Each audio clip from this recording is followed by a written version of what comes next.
Už nás nebavil život, a tak jsme se rozhodli postavit tvor.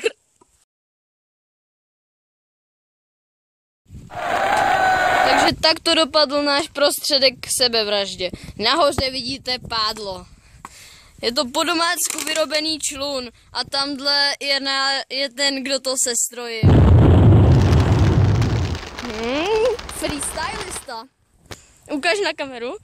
Jo. Vidíte, úplně si to podává. Ale bojí se, no to je smůla. To je smůla.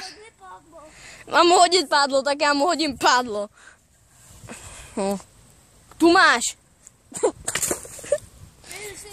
A už má pádlo. Já ho jdu jestli tímhle provazem. Hele, ono to jede. No to není možný. Tyjo, fyzika na kolenou. Ale potápí se, no. To je jediná smůla.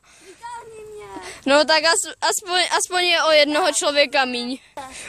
Už to nevydržel, ale kdybychom to vytunili normálně, mohli bychom na mistrovství světa.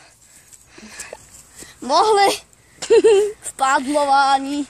Tímhle pádlem bychom vyhráli zlatou. Takže ani druhý pokus o sebevraždu nám nevyšel. Ale třetí je, že ho zmátím tímhle pádlem. Pomoc!